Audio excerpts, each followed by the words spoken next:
السلام علیکم ورحمۃ اللہ وبرکاتہ۔ ناظرین کرام، جامعہ محمدیہ منصورہ مالیگاؤں کے تحت شعبہ دعوت و تبلیغ کے سلسلہ رمضانیات کی ایک کڑی ہے جس کا عنوان ہے اعتکاف کے مسائل و احکام۔ تو آئیے ہم جانتے ہیں اعتکاف کس کو کہتے ہیں۔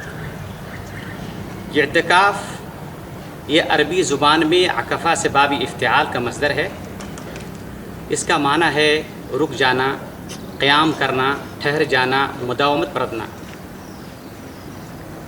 اعتکاف کو مجاورہ بھی کہتے ہیں، اور حدیث کے اندر مجاورہ کا لفظ بھی اعتکاف کے لیے استعمال ہوا ہے۔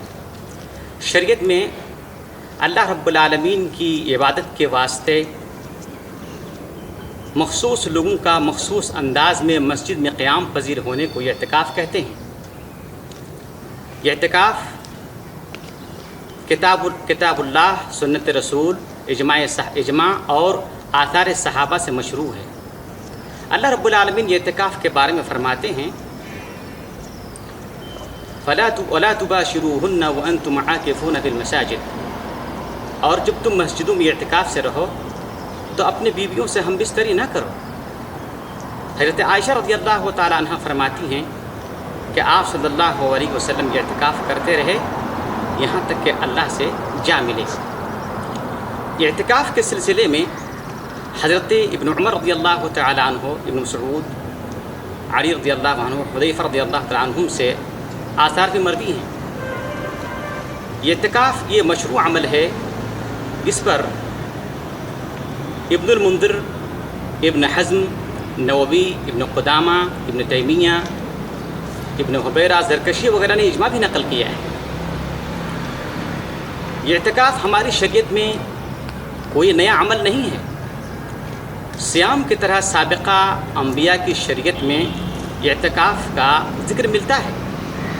اللہ رب العالمین نے حضرت ابراہیم علیہ السلام اور حضرت اسماعیل علیہ السلام کے دور کا ذکر کرتے ہوئے فرمایا وَعَهِدْنَا إِلَىٰ إِبْرَاهِيمَ وَإِسْمَاعِيلَ أَن طَهِّرَا بَيْتِيَ لِلطَّائِفِينَ وَالْعَاكِفِينَ وَالرُّكَّعِ السُّجُودِ، اور ہم نے حضرت ابراہیم علیہ السلام کو اور اسماعیل علیہ السلام کو حکم دیا کہ میرے گھر خانہ کعبہ کو پاک و صاف کرے، طواف کرنے والوں کے لیے، اعتکاف کرنے والوں کے لیے، اور یہاں نماز پڑھنے والوں کے لیے۔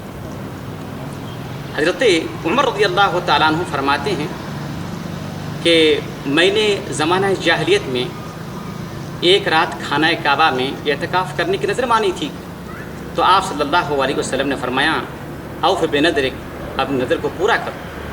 اس سے یہ پتہ چلتا ہے کہ زمانہ جاہلیت میں بھی اعتکاف کا سلسلہ موجود تھا۔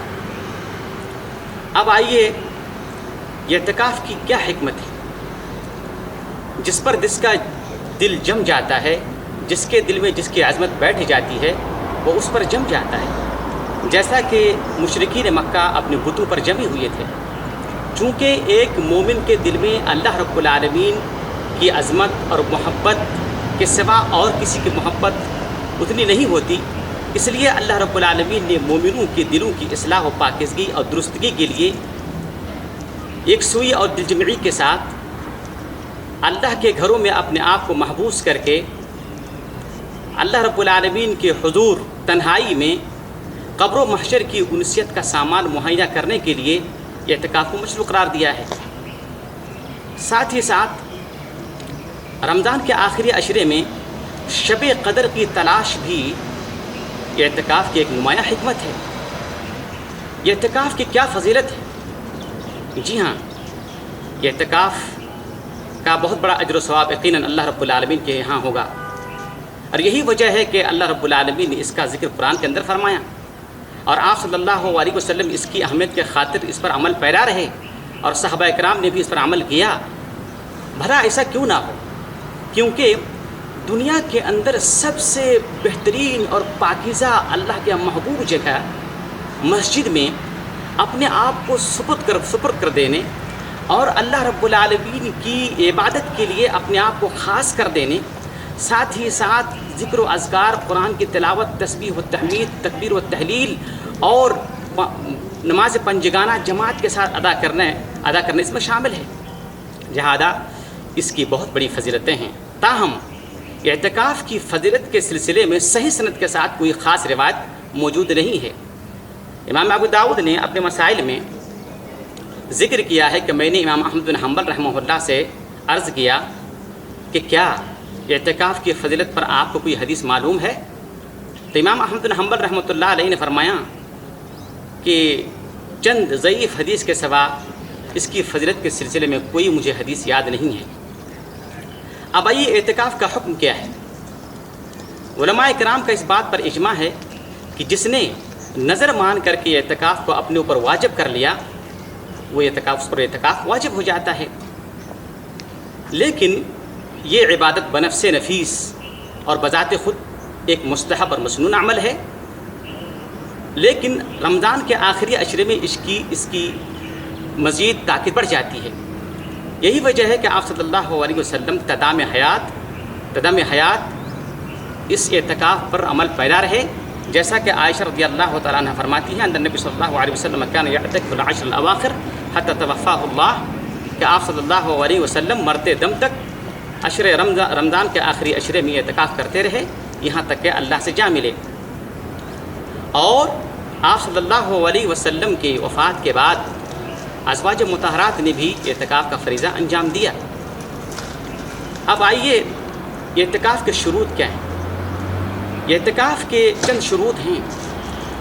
اس کی پہلی شرط یہ ہے کہ یہ اعتکاف کرنے والا مسلمان ہو، اس لیے کہ کافروں کی عبادت اللہ کے یہاں مقبول نہیں ہے، جیسا کہ اللہ رب العالمین نے فرمایا وَمَا مَنَعَهُمْ أَن تُقْبَلَ مِنْهُمْ صَدَقَاتُهُمْ إِلَّا أَنَّهُمْ كَفَرُوا بِاللَّهِ وَبِرَسُولِهِ، کہ ان کے صدقات و خیرات اللہ کے یہاں محض اس لیے مردود ہے کہ انہوں نے اللہ اور رسول کو انکار کیا۔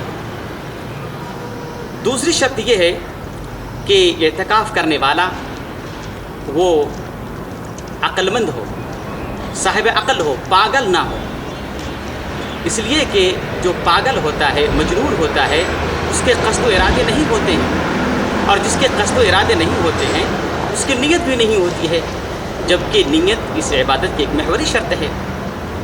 تیسری شرط یہ ہے کہ اگر اعتکاف کرنے والا کوئی چھوٹا بچہ یا بچی ہے تو وہ اس عمر تک پہنچ جائے کہ وہ مخاطب کی باتوں کو اچھی طرح سمجھ کر کے اس کے مناسب جواب دینے کے قابل ہو جائے اور مقصد گفتگو سمجھتا ہو، جس کو ممیز کہتے ہیں، اس لیے کہ اس سے کم عمر والے بچوں میں قصد و ارادہ نہیں ہوتی ہے اور نیت نہیں ہوتی ہے، لہذا ان کے اس سے چھوٹے عمر کے بچوں کا اعتکاف نہیں ہوگا۔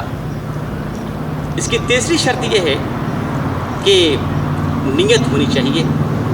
نیت دو طرح کی ہے، ایک نیت العمل، ایک نیت المعمول لہو، عمل کی نیت، جو عمل ہم کر رہے ہیں اس کی نیت، اور جس کے لیے عمل کیا جا رہا ہے اس کی نیت یعنی اخلاص۔ اس لیے کہ آپ صلی اللہ علیہ وسلم نے فرمایا ہے انما الاعمال بالنیات، ہر اعمال کا دار و مدار نیت پر ہے۔